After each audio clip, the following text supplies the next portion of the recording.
happen. Unfortunately, what's happened in here, and particularly over this pandemic year, is there are a number of people that are out on electronic monitoring who frankly are just dangerous. Look, we know from some March, April, May of last year that Cook County Jail was a COVID hotspot. There was a rampant increase in the number of COVID cases that were there.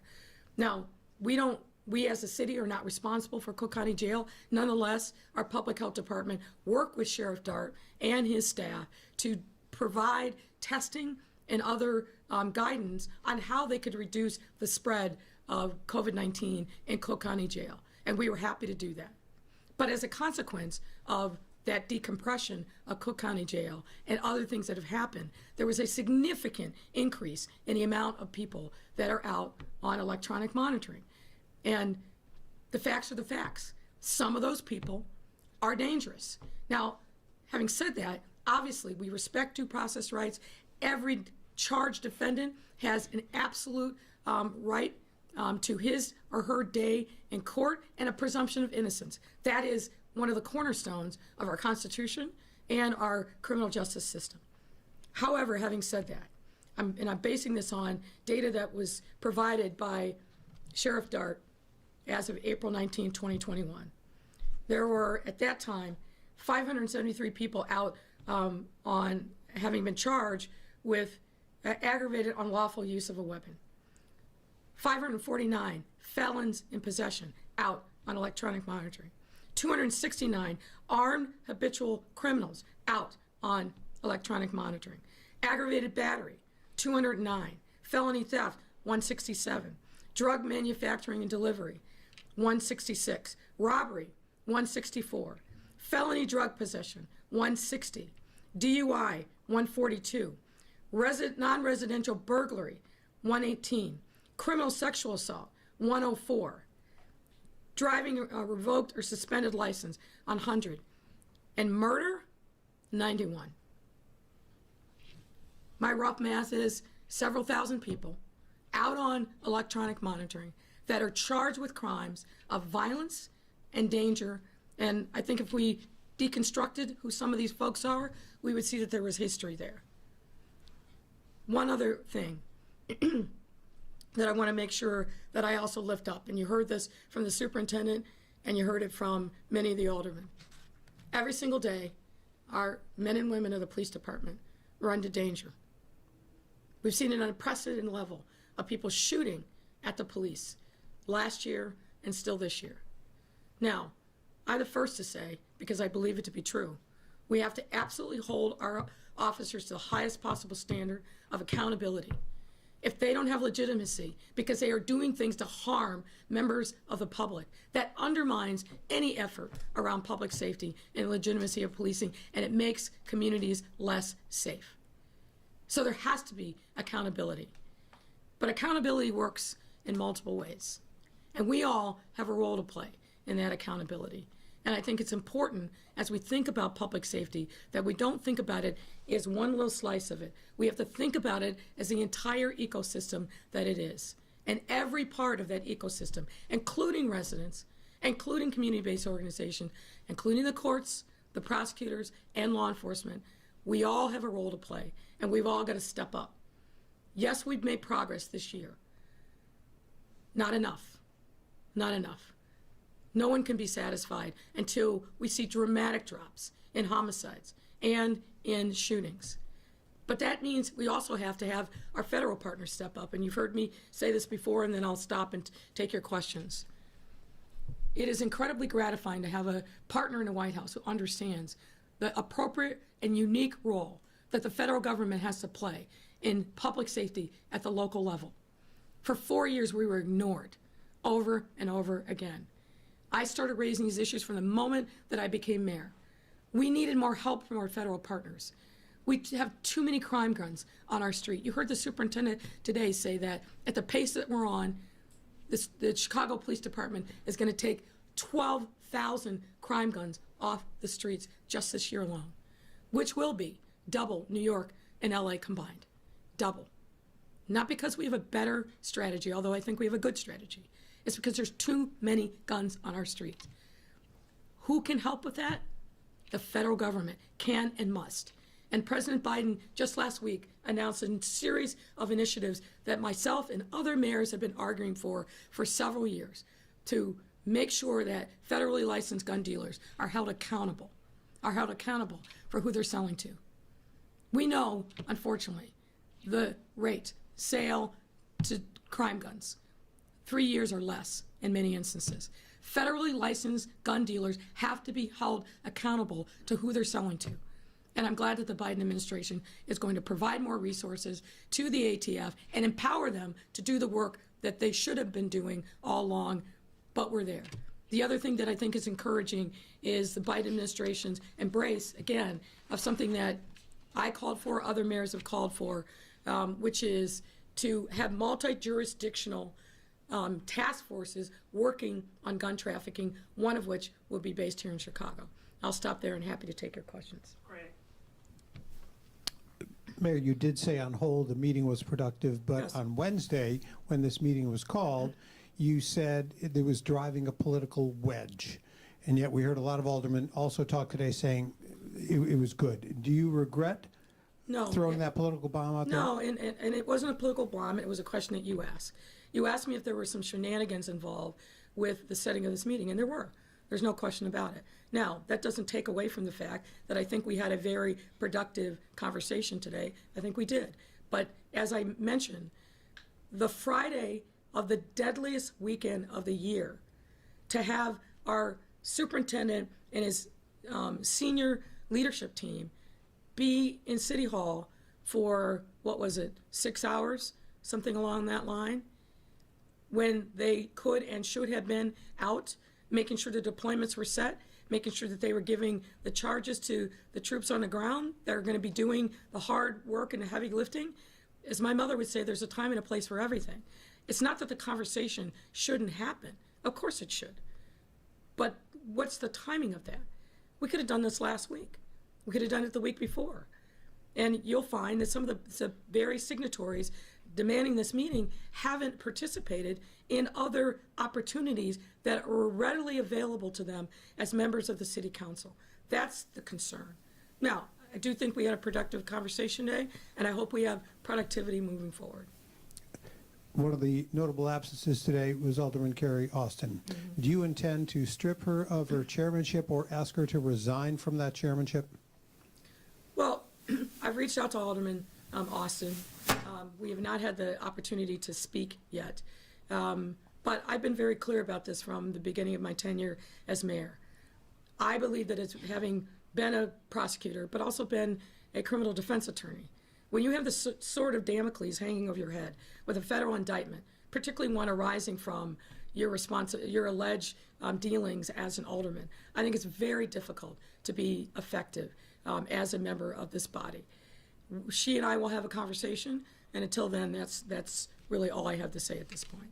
Mayor, to the point you were making before, I read that you agree with Superintendent Brown that the city was more dangerous or in danger because he was answering questions for 6 hours here?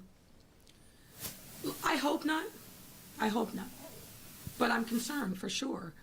This is a very challenging weekend, historically going back decades. Do I think that the time could have been used in a different way that would have added to public safety? Yes, I do. Do I think that the questions that were legitimate questions that were asked today could have been asked earlier and at a different time in a different forum? Do I wish that aldermen would have availed themselves of the numerous outreach and briefing opportunities, really starting formally back in April? Of course. And regarding the electronic monitoring program and the no cash bail, you are saying that a lot of dangerous people are in the street, but do you agree with the superintendent that it's one of the causes of the increased violence we have in the city? Well, I think a couple things about that, and I want to keep the two issues separate because they're not the same. Bail reform, making sure that only people who are a demonstrated danger to the community and only a demonstrated flight risk are incarcerated, that's a different question. But when, as I read, the lead charges that some of these folks have, which are eye-raising and concerning, that so many people with those charges, and many of them have extensive criminal histories. You know, I'm not sitting in those courtrooms making those calls as a judge, but I have serious concerns about it, and for a couple of reasons. Number one, under the Cook County, and the numbers that I read are just the sheriff's EM program, by the way. We've asked repeatedly for information from Chief Judge Evans about the electronic monitoring program that's run by the courts. For whatever reason, there are two separate programs. I don't know why. Frankly, it doesn't make sense to me, but there are two separate programs, one by the by Cook County Sheriff and one right by the court. And we don't really have any visibility into the court's EM system. But what I would say is this. When police officers literally risk life and limb to arrest dangerous people and convince the state's attorney to charge serious offenses, not petty crimes, but serious offenses, and then to see those individuals back on the street within 24 or 48 hours released to electronic monitoring, it does the following thing. In Cook County, if you are an EM, you are free to go about your business from 7 a.m. to 7 p.m. That superintendent used the word explosion, but that substantial increase from about 1,200 in February of 2020 to over 5,000 by May of 2020, that didn't come with any additional services. It didn't come with any other additional supports for that population. It didn't come with any additional people monitoring that significant increase in the EM population. That's a problem. Now, it's not the city of Chicago's problem to bear, but we're going to step up. We're going to provide more resources because I think there's an opportunity to turn people away from a life of crime, but you've actually got to reach out to them and try to intervene. Now, some folks won't take that support, but for example, I've asked the chief judge, as part of the order of release, require them to engage with community-based resources that are available for them to help support them. I'd still like to see that as part of the standard release order, that these individuals must be monitored, and one way in which to do it is through community-based organizations that I know are ready, willing, and able to step up and provide supports. And as a city, again, it's not our responsibility, but we're willing to put money behind it so that we can provide those kind of resources to these county pretrial releasees. The other issue, though, is this. Aside from the morale of the police, when somebody has shot up a neighborhood and they're released on bond or electronic monitoring within 24 or 48 hours of being arrested, what message does that send to the victims? A lot of times when we have these discussions, the rights of the victims gets lost in the shuffle. And I want to make sure that doesn't happen. Go ahead. I guess the question is if you can link these people being freed to new cases, to new shootings. Yes, I mean, I think the superintendent gave several examples today. One of the shooters who killed Jasmine Adams, the 7-year-old in the McDonald's. There are a number of instances. The individual who was on EM who fled, went to Ohio, and tried to shoot, I think, state troopers there, and ended up getting extradited back. There's a long list. Now, we can agree to disagree on many things, but the fact of the matter is there are people who are out on electronic monitoring. One of the most, I won't say favorite, but one of the most interesting stories was someone who was out on electronic monitoring who had figured out how to jerry-rig the juice for their ankle bracelet into a cigarette charger and was caught with a weapon on Lakeshore Drive. That was last summer. So there's plenty of evidence that there's an issue. Someone brought up the issue today of folks who are AWOL. I've heard Sheriff Dart say that he's got 1,000 people that he can't account for who've cut their ankle bracelets, and we don't know where they are. So there's a flaw in this system. We need to work together to fix it, but we've got to acknowledge that there's a problem because it is no question in my mind driving some of the surge in violence that we've seen in the city. Mayor Yes, sir. Lightfoot, William Kelly with Newsmax. Last week I asked you about Chicago's out-of-control shootings and murders. you said that crime was down. That weekend, we had 70-plus shootings. Last night alone, we had 30-plus shootings. Do you still believe that crime in Chicago is down? So what I said to you last week, what the superintendent said today over and over again, and what the data tells us is this. When you look at homicides and shootings from April, May, and June, we are trending downward.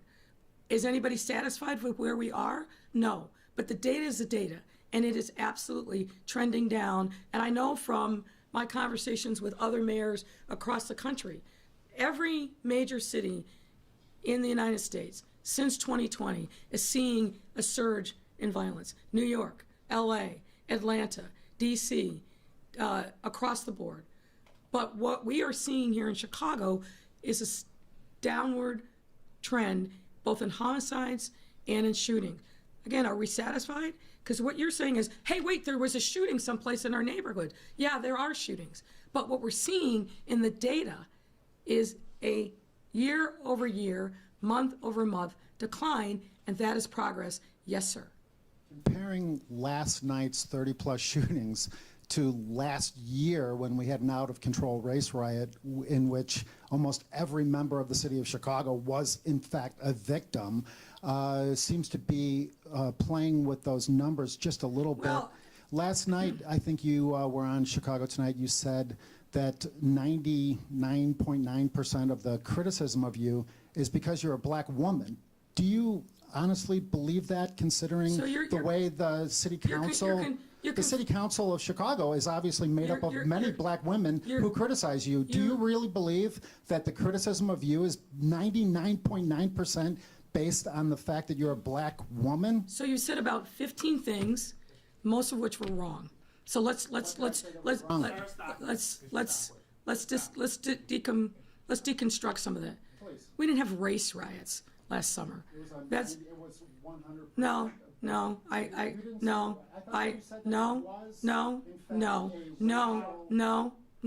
you're wrong. Sir, you're wrong. You're wrong. And I know that you like to be controversial. But no, you do. Sir, you're going to let me answer, or you're just going to keep talking like you did the last time? We're allowing you in here. I would like you to follow the same. I would like you to follow the same courtesy and rules that every other member of the press does. I know you have political aspirations. I know those political aspirations haven't been fulfilled. You're a failed political candidate over and over again. But what you don't have the right to do is make up facts. We did not have race riots in our city last year.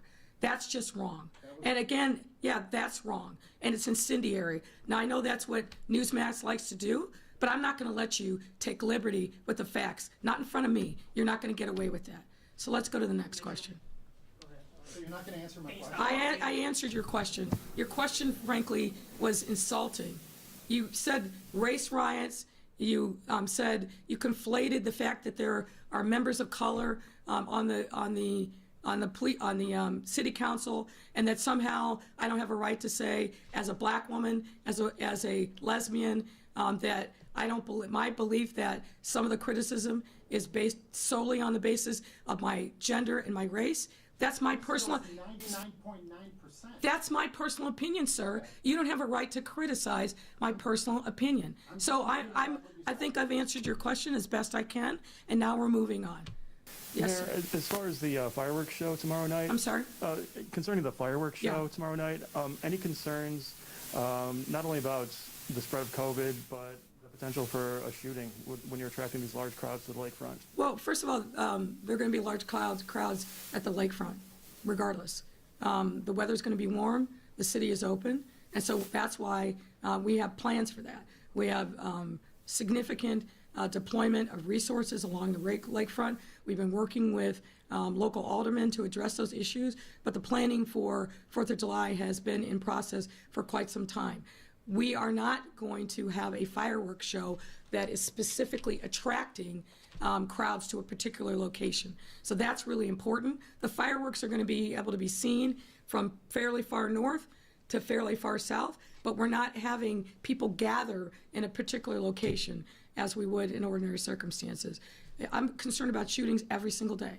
I go to bed thinking about it. I wake up in the morning thinking about it and making sure that we're doing everything we can to keep our community safe. So we have, I think, a very robust plan. But fundamentally, here's the issue. There are too many guns and too little accountability. But we've got to do what we can to make sure that our communities are in fact feeling safe, because there is real safety. And as you heard over and over again today throughout the lengthy discussion on City Council floor, it's up to all of us. Not one person, not one organization, it's up to all of us. We also learned recently that Inspector General Joe... I'm sorry, sir, I'm having a very difficult time hearing you. So we just learned that Joe Ferguson will be stepping down at the end of his term in October. Just curious to get your reaction to that. I'm wondering, when's the last time you spoke with the inspector, and how you would rate the job he did? Well, I learned of his resignation during the middle of the City Council meeting today. He sent me an email with his resignation letter. I think Joe Ferguson has done tremendous work over his 12-year tenure as an Inspector General, and I appreciate his decision to move on. We thank him for his service, and we will follow the ordinance for finding a successor to him. Hi there, how are you? I'm all right. There's been a lot of back and forth about the Bears. Can you tell us exactly what you're negotiating with the team over, and when's the last time your team spoke with their team? We are in frequent contact with the Bears, and I personally saw George McCaskey at an event here in the last 2 weeks, and again offered to him that it's important that we sit down, but our teams have been talking all along. What do they want exactly? Well, I'm not going to negotiate here, and frankly, I'm not sure exactly what they want. But we are open to the conversation. I think it's important. Obviously, they are the Chicago Bears. They're not the Arlington Heights or Schaumburg or suburban Bears. They're Chicago Bears. They have a home season played at Soldier Field. I think overall, what I will say is, and I say this as much as the mayor, but also as a 20-plus year season ticket holder of the Chicago Bears, that there is some interest in improving the fan experience at Soldier Field, in them being able to maximize the profitability of the stadium, and I'm totally supportive of that.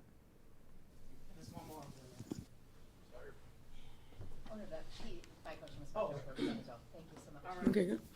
All right. Have a safe and fun 4th of July, everyone. Take care.